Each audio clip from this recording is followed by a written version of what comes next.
Everyone knows the 2v2 bracket is rock, paper, scissors, but then there are feral druids and BM hunters. These specs basically destroy everybody else, while stealing your rating like they're taking candy from a baby. It's been over 5 months since we released our first 2v2 tier list for the War Within, with hundreds of changes in the past few weeks alone, and just recently Blizzard has cranked up dampening by 10% in the 2s bracket, which means things are going to be a bit crazy. More dampening doesn't just make your healing weaker, but it means classes that can avoid damage are even stronger. And if your class can't avoid damage, well, let's just say we're sorry again to all you Death Knights. Higher dampening also makes 2-minute cooldowns even scarier, because at this point of the game, dampening will be over 50%. Right now, there are 2 specs that stand out above the rest: Feral Druid and BM Hunter. It's hard to argue which one is better, because they both kind of do the same thing, just in 2 different ways. Both specs do crazy unhealable damage, especially with their 2-minute cooldowns. Incarnation is basically an I win button that will now be even scarier at the 2-minute mark, since dampening will be stacked to around 50%. That's why it's good to pair with a priest or preservation evoker, since they can help you blast someone down. But what makes ferals extra good is not just their damage, but how easily they can avoid it. With tons of mobility and CC options, it's hard to actually keep them pinned down. BM Hunter can be hard to pin down too, and can do all of their damage while kiting away, which is a really big deal in a bracket like 2v2. Of course, the reason why Hunters will always be good in the 2s bracket is also their consistent CC chains, which is why they generally want to play with a Priest or Resto Druid for some added control. Now, we know that some of you don't like when we add an A+ tier, but honestly, there are a bunch of really good specs who do really well in the 2v2 rock, paper, scissors. Fury Warrior definitely belongs here, and it's possible Arms Warrior does too after recent buffs. Having the strongest MS effect in the game happens to be really good in a bracket based around dampening. Combine this with brutal damage and you have a really good 2v2 spec. The only problem with Warriors is that they can get bullied by classes with high mobility.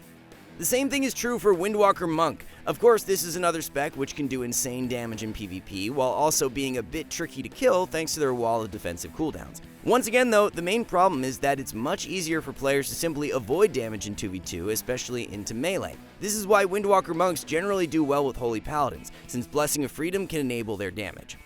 Now, if there's one class that will benefit a lot from the dampening change, it's Rogue, especially Subtlety. The control offered by this spec makes it really good at avoiding damage, and in deep dampening, their damage is unrecoverable. As always, sub-rogues typically do best with priests. Next up is Demon Hunter. We know we spent the entirety of Season 1 trying to convince you that DH is underrated, but now after their Season 2 rework, they're impossible to ignore. The spec is doing insane damage once again, which means it's going to do well in 2v2 no matter what, especially when paired with a big damage healer. The last spec on the highest tiers is Survival Hunter, but as always, we need to warn you that this one is a bit harder to play. Obviously, Survival has the same toolkit as BM, with the main drawback being that it needs to be more exposed to damage for more of the game. With that said, Survival does have a few perks in the meta, including a disarm to deal with other high tier melee, and bleed removal to make every assassination rogue wish they never pressed the Q button.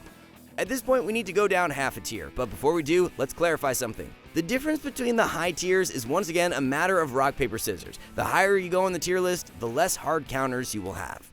Let's be honest though, you don't play 2v2 just to worry about counters or dampening. You play 2v2 to find love. At least that's what I would do if things actually worked out for me.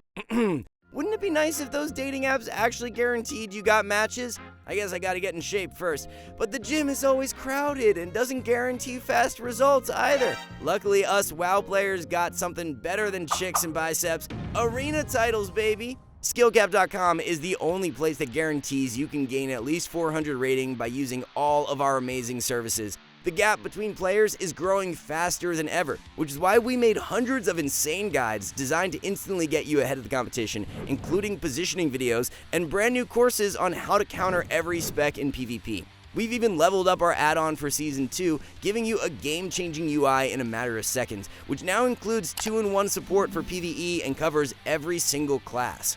And if you're looking to master something new, our class guides have been updated with brand new videos teaching you gladiator level gameplay incredibly fast. If you want to get started with a special discount, be sure to click the links below. For now, let's get back to the high tiers.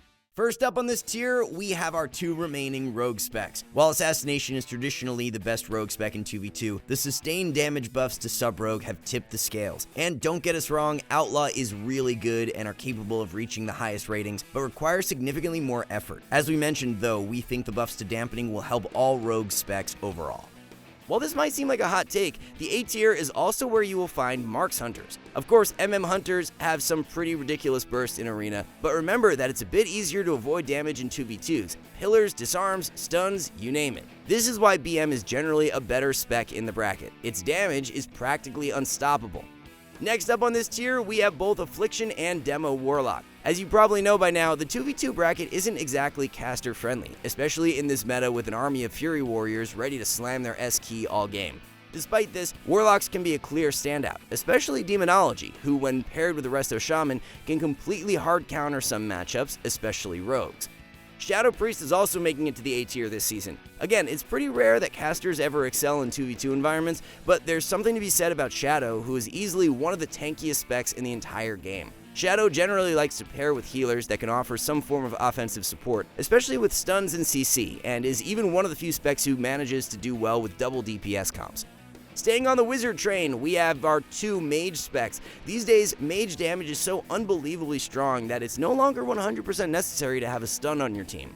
As always, mages typically win games through a combination of control and attrition, doing exceptionally well into some melee, but struggling hard against hunters and feral druids.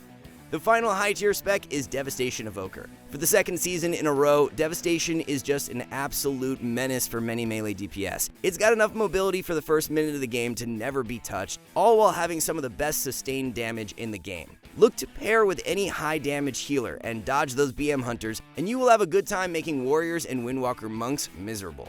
At this point, we have to make our way down to the mid and low tiers for the remainder of our DPS. And once again, we'd like to stress that everyone on this tier is still competitive, but you're going to have a lot more losing matchups. First up, we have both of our DK specs. As always, there are two fundamental problems with DKs that will make them a bit challenging in 2v2. One, they're one of the only melee without an MS, and two, it's really hard for DKs to avoid damage. This leaves them quite prone to getting out-pressured by other high-tier melee.